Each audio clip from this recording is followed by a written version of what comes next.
Worksheet 5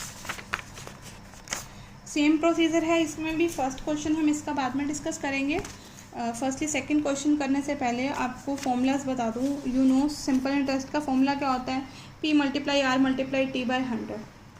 यही होता है ना हमारा सिंपल इंटरेस्ट का formula, P multiply R multiply T by 100। इसी से हमारे बाकी के, अगर हमें P निकालना है और बाकी सब दे रखा है तो P को तो अकेला कर देंगे, बाकी सब उधर 100 यहाँ नीचे था, ऊपर जाकर मल्टीप्लाई हो गया, यहाँ से चला गया। T और R इधर ऊपर थे मल्टीप्लाई, तो नीचे जाकर डिवाइड हो गए। सो ये P का फॉर्मूला। ऐसे ही आप R का फाइंड आउट कर सकते हो, ऐसे ही T का फाइंड आउट कर सकते हो, और यही फॉर्मूला यूज़ होंगे इस वर्कशीट में। Starting from the question 2, find the sum of money that amounts to, मतलब अमाउंट गिवन दे दिया हमें, और सम ऑफ मनी मतलब प्रिंसिपल फाइंड आउट करना है। एंड अमाउंट गिवन है, टाइम दे दिया 6 ईयर, रेट दे दी। अब अमाउंट गिवन है, टाइम दे दिया, रेट ऑफ इंटरेस्ट दे दिया, बट निकालना क्या है? हमें प्रिंसिपल P निकालना है। तो P तो SI का यूज़ करके निकलेगा, मतलब हमें ऐसा ही निकालना पड़ेगा। तो देखो क्या होगा, अमाउंट का फॉर्मूला सबसे पहले हमें अमाउंट गिवन था ना, तो अमाउंट का ही फॉर्मूला लगा दिया। अब अमाउंट की वैल्यू तो थी ये, सिंपल इंटरेस्ट का फॉर्मूला लगा दिया, P multiply R multiply T and plus P। Clear? Values जिस जिसकी गिवन थी सबकी पुट कर दी, सॉल्व कर दिया। 5 6 जा 30P by 100P plus P। अब इनको ऐड कर दिया by taking the LCM, value बन गई। देन क्रॉस मल्टीप्लिकेशन कर देंगे, ये ऊपर जाकर मल्टीप्लाई हो जाएगा, ऐड कर देंगे, P की वैल्यू आ जाएगी हमारी। ठीक है, next question third one, what sum will can an interest, what sum मतलब प्रिंसिपल निकालना है, एन इंटरेस्ट ऑफ, अब सिंपल इंटरेस्ट दे दिया 480 एंड 2.5 ईयर टाइम दे दिया at the rate of 3%। Clear? तो जो जो गिवन है वो रख दो, simple interest, time, rate of interest, सबकी वैल्यू रख दी, प्रिंसिपल का फॉर्मूला लगा दो, क्योंकि तीनों वही चीज़ें गिवन है जो फॉर्मूला के अकॉर्डिंग चाहिए थी, आंसर आ जाएगा। Next one, mister Mehta borrowed a sum of money at 8% per annum if he paid ₹640 as interest. कहता मिस्टर मेहता ने एक सम ऑफ मनी बोरो किया, मतलब प्रिंसिपल हो गया, एट 8% पर एनम, रेट दे दिया।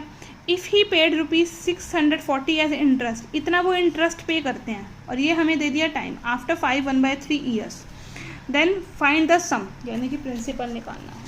सो फर्स्टली रेट गिवन था, सिंपल इंटरेस्ट गिवन था, टाइम गिवन था, same as question 3, you can do it. Next one, fifth question, simple interest on a sum of money, किसी sum of money पर simple interest is 9/16 of the sum, यानी simple interest की जो value है वो principal का 9/16 है। Clear? 9/16 of principal. If the rate is this, find the time, time find out करना है।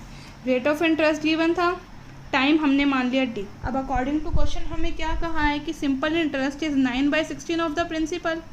सिंपल इंटरेस्ट का फॉर्मूला ये एज इट इज, P दोनों तरफ थे, इक्वालिटी में सेम चीज़ें मल्टीप्लिकेशन की कट जाती हैं, या आप इसको यहाँ डिवाइड में भी ले आओ तो भी कट जाएगी, सेम बात है। यहाँ क्या बचा हमारा, देखो 9T/200 और यहाँ 9/16, तो T अकेला छोड़ देंगे, बाकी सब उधर ले गए, जो नीचे था वो ऊपर चला गया, और जो ऊपर न्यूमरेटर में था वो डिनोमिनेटर में आ गया। सो सॉल्व करके इसका हमारा आंसर आ जाएगा 12/1/2 years. Next one, question 6, at what % पर annum will a sum of money, at what rate %, rate निकालनी है, will a sum of money यानी कि प्रिंसिपल डबल इटसेल्फ, प्रिंसिपल अपने आप को डबल कर देता है इन 8 ईयर। कहता है कितने रेट ऑफ इंटरेस्ट पे जो प्रिंसिपल था वो अपने आप को डबल कर वैल्यू बन जाती है, मतलब अमाउंट जो है वो प्रिंसिपल का डबल बन जाता है इन 8 ईयर्स। क्लियर? तो टाइम क्या दे दिया? 8 ईयर्स, प्रिंसिपल हमने ले लिया P, रेट ऑफ इंटरेस्ट ले लिया R।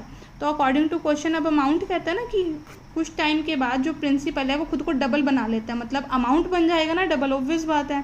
सो 2 × P, अमाउंट का फॉर्मूला रख दिया, इक्वालिटी, P उधर ले जाएंगे तो 2P में से P गया, P बच गया, यानी simple interest should be equals to P।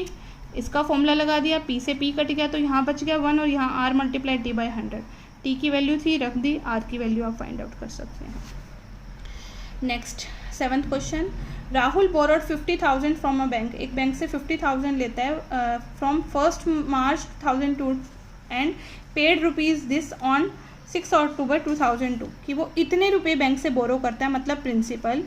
ठीक है, 1 मार्च से लेकर 6 अक्टूबर तक पे करता है, तो टाइम पीरियड दे दिया, और कितना पेड करता है मतलब ये क्या दे दिया हमें, अमाउंट दे दिया ना कि इतने रुपए बाद में वापस दे रहा है वो। ठीक है, find the rate of interest charge by bank, कि उसने कितना रेट ऑफ इंटरेस्ट लगाया। प्रिंसिपल गिवन था, अमाउंट गिवन था, टाइम 1 मार्च से 6 अक्टूबर ना। अब आपको पता है जब टाइम पीरियड इस वे में गिवन होता है तो या तो हम स्टार्टिंग डेट को काउंट करते हैं या लास्ट वाली को, एक ही को काउंट करते हैं। हम स्टार्टिंग को काउंट कर लेते हैं। अब देखो मार्च, अप्रैल, मई, जून, जुलाई, अगस्त, सितंबर, अक्टूबर, सारे मंथ सारे हैं ना, तो सारे काउंट करेंगे। फर्स्टली मार्च के कंप्लीट 31 डेज, देन अप्रैल के 30, मई के 31, जून के 30, जुलाई के 31, अगस्त के 31, सितंबर के 30, अक्टूबर के कितने हैं 5 ही लेंगे ना, 6 को तो काउंट ही नहीं करना, तो 5 डेज सबको प्लस कर देंगे, डेज में आ गया। और जब डेज में हो तो डिवाइड बाय 365, वैल्यू आ गई। अब अमाउंट गिवन था, अमाउंट का फॉर्मूला ये होता है, जो जो वैल्यूज़ गिवन थी पुट कर दी, सिंपल इंटरेस्ट आ गया। बट सिंपल इंटरेस्ट अगर हमें गिवन हो तो हम रेट ऑफ इंटरेस्ट निकाल सकते हैं ना, सिंपल इंटरेस्ट भी है, टाइम भी है, प्रिंसिपल भी है, तो रेट ऑफ इंटरेस्ट निकल जाएगा by using the formula. Clear. After this question number 8, in what time will a sum of money double itself, कितने टाइम में सम ऑफ मनी खुद को डबल कर लेगा 15% रेट पर।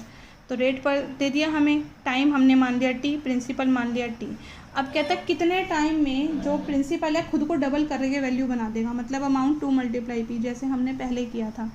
अमाउंट का फॉर्मूला लगा दो, इज इक्वल टू 2 × p, तो 2p में से यहाँ p जाकर माइनस हो गया, सेम जैसे पहले क्वेश्चन में किया था, सेम वैसा प्रोसीजर है। Next one, in what time will the simple interest on ₹400, कि जो सिंपल इंटरेस्ट है वो 400 रुपीज़ पर, यानी प्रिंसिपल दे दिया एट 10% मतलब rate, be the same as simple interest on ₹1000 for 4 year at 4%। कहता है कितने टाइम में अगर ये सिंपल इंटरेस्ट किसी प्रिंसिपल पे और इतनी रेट पर जो प्रिंसिपल निकलेगा, सिंपल इंटरेस्ट निकलेगा, वो सिंपल इंटरेस्ट उसी के इक्वल होगा जो इस प्रिंसिपल, इस रेट और इस टाइम पे निकलेगा। सो फर्स्ट केस में देखो, हमें सिंपल इंटरेस्ट हमने मान लिया SI1, simple interest 1, principal P1 मान लिया, रेट ऑफ इंटरेस्ट R1 जो हमें गिवन थी, टाइम हमने मान लिया T1। क्लियर। अदर केस में हमें P2 प्रिंसिपल दे रखा था, R2 देखो उसमें P1 R1 T1 माने थे, तो इसमें P2 R2 T2 और सिंपल इंटरेस्ट का SI2 कर ली, ये वैल्यूज गिवन थी। अब according to question this simple interest should be equal to this simple interest, first के सिंपल इंटरेस्ट की वैल्यू, सेकंड के सिंपल इंटरेस्ट की वैल्यू, जिसमें जो जो वैल्यूज गिवन थी वो सब पुट कर दी, तो हमारा यहाँ से टाइम पीरियड निकल जाएगा। कर लोगे आप इसको सॉल्व आउट। जो वैल्यूज़ कटती थी हमने पहले उन्हीं की तरफ काट दी, जो बच गई वो हम दूसरी तरफ लेके T1 निकाल दिया, मतलब time period for the first case. 10th question, mister Jain donates 2000 to a school, एक स्कूल को डोनेट करते हैं, and the interest on it is to be used, जो इस पर इंटरेस्ट लगेगा वो यूज़ होता है for awarding the 5 scholarship of equal value, कि 5 स्कॉलरशिप दी जाती है सेम वैल्यूज़ की, यानी हर एक को सेम सेम दिया है, ऐसी ऐसी 5 स्कॉलरशिप दी है। If the value of each scholarship is 40, find the rate of interest. Firstly देखो, हमें प्रिंसिपल मतलब हमें दे दिया कि हमें 2000 डोनेट करना है, मतलब principal is 2000। Clear. Rate of interest हमें पता नहीं थी, हमने R मान ली। अब देखो क्या कहा है कि एक स्कूल को पैसे डोनेट किए हैं इसने। अब वो कहता है कि ये जो पैसा डोनेट किया है इसका जो इंटरेस्ट आएगा, यानी जो सिंपल इंटरेस्ट होगा, इसका जो इंटरेस्ट आएगा वो 5 स्टूडेंट्स की स्कॉलरशिप में जाएगा। अब स्कॉलरशिप किसी स्कूल में अगर दी जाती है, वो कब दी जाती है, कितने टाइम पीरियड के बाद स्कॉलरशिप दी जाती है? After completion of the year, कि जब जिस साल में वो बच्चा पढ़ रहा है वो साल कंप्लीट होने के बाद ही उसको दी जाती है, या 2-4 साल बाद के बाद दी जाती है? 1 ईयर के बाद ही दी जाती है ना स्कॉलरशिप, वो उसका ईयर, एकेडमिक ईयर जो होता है वो कंप्लीट होने के बाद, मतलब इसमें टाइम पीरियड कितना हो गया, 1 ईयर हो गया। क्लियर है। तो सिंपल इंटरेस्ट हमें नहीं पता था। अब वैल्यू ऑफ ईच स्कॉलरशिप, यानी कि एक स्कॉलरशिप की वैल्यू ये है, देनी कितनी थी 5, तो 5 स्कॉलरशिप की वैल्यूज़ आ गई। अब इसने कहा था जो 5 स्कॉलरशिप की वैल्यू है वो हमारा सिंपल इंटरेस्ट है, यही कहा है ना कि जितना सिंपल इंटरेस्ट आता है उतनी स्कॉलरशिप वो पे करता है। तो स्कॉलरशिप तो उसने 200 पे की, मतलब simple interest should be equal to 200। Value लगा दी, जिस जिसकी वैल्यूज थी पुट कर दी, आ जाएगा हमारा।